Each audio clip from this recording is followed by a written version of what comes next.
बिस्मिल्लाहिर्रहमानिर्रहीम। अस्सलाम वालेकुम टू एवरीवन। कैसे हैं सब लोग? ठीक हैं। देखिए बेटा, आज हम लोग class 10th physics new book chapter number 12 और उसका आज लेक्चर नंबर 4 है। आज हम जो डिस्कस करने जा रहे हैं हमारा टॉपिक है seismic and tsunami waves. Seismic and tsunami waves, ये हमारा आज का टॉपिक है। देखिए जी, सिस्मिक एंड सुनामी वेव से रिलेटेड हम लोग काफ़ी कुछ डिस्कस कर चुके हैं। अब सिस्मिक वेव्स पर पहले हम बात कर लेंगे। सिस्मिक वेव्स क्या हैं? पहले तो हम सिस्मिक वेव्स को डिस्कस कर लेते हैं। सिस्मिक वेव्स बेसिकली जो हैं ये काफ़ी हाई फ्रीक्वेंसी रखती हैं। और ये कब प्रोड्यूस होती हैं seismic waves? Because of earthquake. Earthquake आपने अक्सर देखे होंगे कि ये जल्जला जिसको आप कहते हैं, अर्थक्विक, ठीक है। इसके अलावा आपके वॉल्केनिक इरप्शन की वजह से, ठीक है, या फिर एक्सप्लोजन जो होते हैं, धमाके होते हैं, बम का, एटॉमिक बम वगैरह फटती हैं, मिसाइल वगैरह फटती हैं, तो इनकी वजह से बेसिकली अर्थक्विक, ये पॉइंट्स नोट कर लें, अर्थक्विक जल्जले की वजह से हो सकते हैं। वॉल्केनिक यानी वॉल्केनो, उनकी वजह से इरप्शन जो होता है, फिर एक्सप्लोजन, धमाके, इनकी वजह से जो वेव्स प्रोड्यूस होती हैं उन वेव्स को नाम देते हैं सिस्मिक वेव्स। अब ये जो वेव्स होती हैं इनकी फ्रीक्वेंसी काफ़ी ज़्यादा हाई होती है, ठीक है, और ये बहुत ज़्यादा तबाही मचा सकती हैं। और आपने देखा होगा कि जब भी कभी ये वेव्स, और इनको बाकायदा हम लोग रिएक्टर पर चेक भी कर सकते हैं, ठीक है जी। इनको चेक करने के लिए बेसिकली जो है सिस्मिक वेव जो है उसको हम लोग डिटेक्ट भी कर सकते हैं, ठीक है, वेव्स को। उसके लिए सिस्मोमीटर्स यूज़ होते हैं, उसको बोलते हैं सिस्मोमीटर्स। सिस्मोमीटर्स बेसिकली वो डिवाइस है जिसकी मदद से हम लोग ये फाइंड आउट कर सकते हैं कि भाई ये अर्थक्विक से या वॉल्केनिक इरप्शन से या एक्सप्लोजन से जो वेव्स प्रोड्यूस हुई हैं, सिस्मिक वेव्स, वो उसका रिएक्टर क्या था। मतलब अक्सर आप सुनते हैं 7.4, 7.3, 5.6 रिएक्टर लिखा होता है। तो ये जो लिखी होती है वैल्यू बेसिकली ये सिस्मोमीटर डिवाइस की मदद से हम फाइंड आउट करते हैं कि ये वेव जो हैं इनकी जो स्केल है रिएक्टर पर क्या है, कितनी शिद्दत है। जितनी बड़ी वैल्यू होगी समझिए उतनी ज़्यादा शदीद होगी, उतनी ज़्यादा तबाही मचाएंगी। ये थी हमारी सिस्मिक वेव। सिस्मिक वेव जो है बेसिकली इसमें हम बात कर लेते हैं प्राइमरी वेव्स की। अब ये जो प्राइमरी वेव्स होती हैं, जैसे मैंने आपको साउंड में समझाया था, चलिए मैं आपको इस तरह से थोड़ा सा बना के दिखा देता हूँ, कुछ इस तरह की शेप वगैरह बनाकर, ठीक है। ये देखें लाइक दिस। अब इसमें देखें लाइक दिस, ये मैंने रीजन जो है थोड़े से ड्रॉ किए हैं नीचे भी। अब यहाँ पर जो वेव्स ये कैसे प्रोड्यूस होंगी, अब जहाँ पर ये लाइंस मैं आपको दिखाता हूँ, ये लाइन जो क्लोज दिखाई दे रही है आपको, ठीक है, कुछ इस तरह से। ये जो क्लोज लाइन होगी, यहाँ पर डेंसिटी क्या होगी? हाई डेंसिटी होती है इनकी। हाई डेंसिटी बिल्कुल वैसी जैसे मैंने आपको समझाया था कंप्रेशंस में। कंप्रेशन में जो क्लोज लाइंस मैंने आपको बताई थी करीब होती हैं, तो उस वक्त इनकी डेंसिटी वो वहाँ पर हमने कहा था हाई प्रेशर, ये हाई डेंसिटी वाली होती है। इसी तरह से जहाँ पर आपको रीजन खुले हुए दिखाई दे रही है, मतलब लाइक दिस, ये रीजन खुले हैं, मतलब ज़्यादा डिस्टेंस नहीं है। यहाँ पर देखें, फिर से मैं बना रहा हूँ उसी तरह से, ये देखें यहाँ पर फिर हाई डेंसिटी, यहाँ पर क्या होगी? यहाँ पर लो डेंसिटी होगी।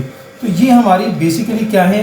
ये प्राइमरी वेव्स हैं, इनको इस तरह से शो कर सकते हैं। और जहाँ पर बिल्कुल सारी एक तरह की होंगी, मतलब कोई उनमें फ़र्क नहीं होगा, तो वो हमारी अनडिस्टर्ब्ड एरिया कहलाता है। अनडिस्टर्ब्ड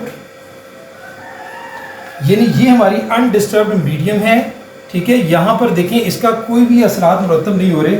जहाँ पर प्रॉब्लम होगी वहाँ पर ये हाई डेंसिटी, लो डेंसिटी, जैसे कंप्रेशन, रेफ्रैक्शन, बिल्कुल उसी तरह से हाई डेंसिटी और लो डेंसिटी की आपको वेव्स दिखाई देंगी। और ये वेव्स हमारी प्राइमरी वेव्स, या इनको पी, प्राइमरी वेव्स के अलावा पी वेव्स भी कहते हैं, ठीक है। पी वेव्स पूछा जाए या प्राइमरी वेव्स पूछा जाए तो एक ही बात होगी।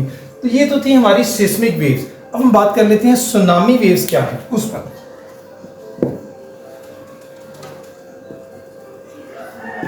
जी,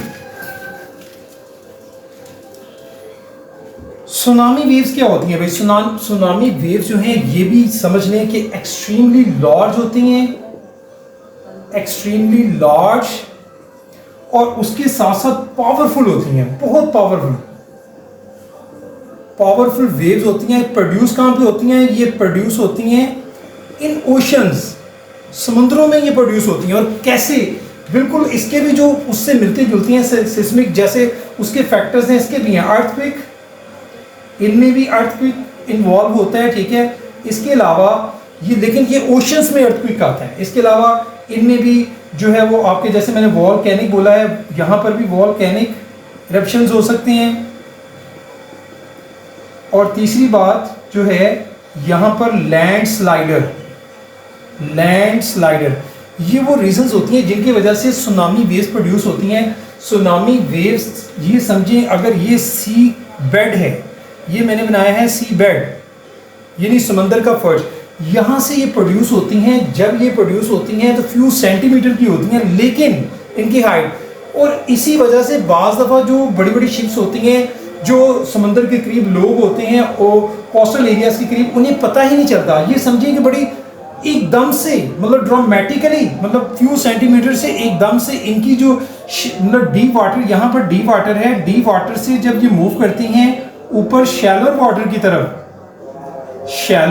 की तरफ जाती हैं यानी कोस्टल एरियाज की तरफ जाती हैं, तो इनकी स्पीड जो है बहुत ज़्यादा बढ़ जाती है। हाइट इनकी समझ लें कि 100 फीट तक मतलब इस तरह से उड़ती हैं, यानी 100 फीट लाइक दिस, ये देखें इस तरह से ऊपर की तरफ उड़ती हैं 100 फीट तक, यानी 30 मीटर जिसको आप कह सकते हैं, 30 मीटर या 100 फीट तक इनकी हाइट चली जाती है। और जैसे जैसे ऊपर बढ़ेंगे आप देख सकते हैं कि भाई इनका वेवलेंथ शॉर्ट हो जाता है। वेवलेंथ इनका क्या होता है, यहाँ पर शॉर्ट वेवलेंथ होता है इनका।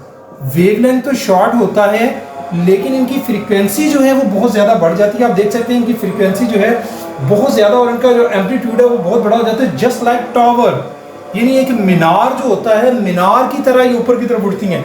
और जब ये ऊपर उठती हैं डीप से शैलो वाटर में तो भाई बहुत सी तबाही मचाती हैं। रीजंस मैंने आपको इनकी बता दी।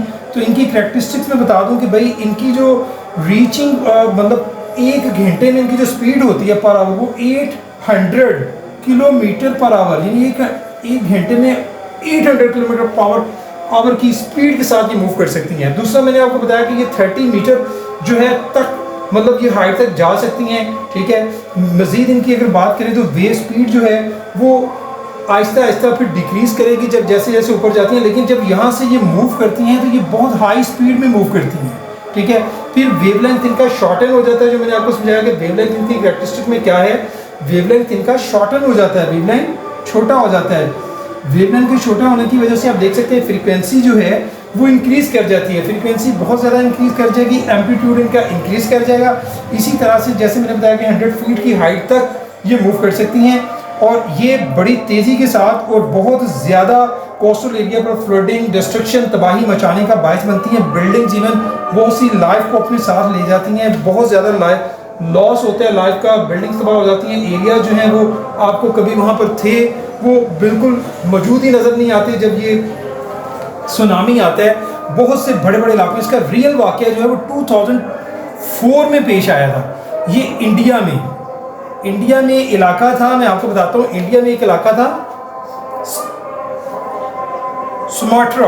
सुमाट्रा इलाका है इंडिया का, वहाँ पर उसकी मतलब अर्थक्वेक की शक्ल में जब ये प्रोड्यूस हुई थी तो वहाँ पर जो इनकी हाइट थी वो 15 मीटर यानी 15 मीटर हाइट तक ये गई थी और इन्होंने बहुत ज़्यादा तबाही मचाई थी। इवन कहा जाता है कि 230,000 यानी इतने जो पर्सन्स थे, इतने पीपल जो थे उनकी डेथ हो गई थी और बहुत सी उस वक्त जो नुकसान इसके अलावा हुआ था बहुत ज़्यादा हुआ था।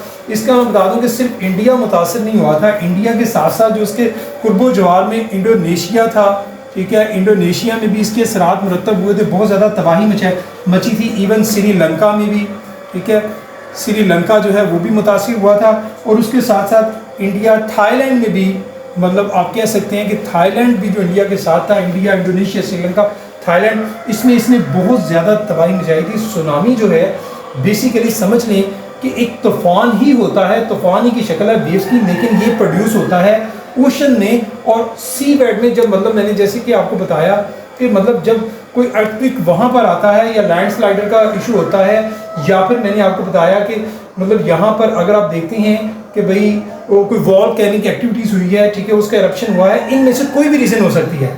तो उस रीज़न से जब ये प्रोड्यूस होती हैं डीप सी वाटर से, उस वक्त अभी ये फ्यू सेंटीमीटर की होती हैं, लेकिन स्पीड इनकी बहुत तेज़ होती है, लेकिन महसूस नहीं होता, बहुत गहराई में होती हैं। इसलिए कुर्बो जवार को तब पता चलता है जब ये ड्रामेटिकली ऊपर शैलो डीप वाटर से शैलो वाटर में जाते हैं तो इनकी जो वेवलेंथ है वो शॉर्ट हो जाता है। आप समझ सकते हैं कि देखिए ये वेव है, अगर इस वेव का वेवलेंथ जो है वो बड़ा है यहाँ से यहाँ तक, और अगर मैं ये वेव बना रहा हूँ तो देखिए इसमें क्या हुआ, वेवलेंथ शॉर्ट हो गया, दो क्रस्ट के दरमियान के डिस्टेंस को हम वेवलेंथ बोलते हैं। तो जैसे ही वो शॉर्ट होता है तो इनकी फ्रीक्वेंसी बढ़ जाती है, इनकी जो एम्पलीट्यूड है वो बढ़ जाता है, बहुत ज़्यादा हाइट पर और तेज़ी से ऊपर की तरफ मूव करती हैं, और ये बहुत ही तेज़ी से होता है। उनकी स्पीड जैसे मैंने आपको बताया 800 किलोमीटर पर आवर होती है, और इतनी तेज़ी से जब ये मूव करते हुए ऊपर जाती हैं तो बहुत ज़्यादा भयानक किस्म की तबाही का बायस बनती हैं।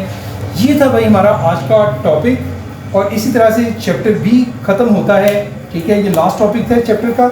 तो बेटा आपने इसको अंडरस्टैंडिंग करने के बाद फिर से आपने, मैं वही बात रिपीट करता हूँ, फिर आप इसको लर्न करेंगे और यकीनन अच्छे से लर्न कर सकेंगे। आज के लिए इतना ही। Thank you very much. अस्सलाम वालेकुम।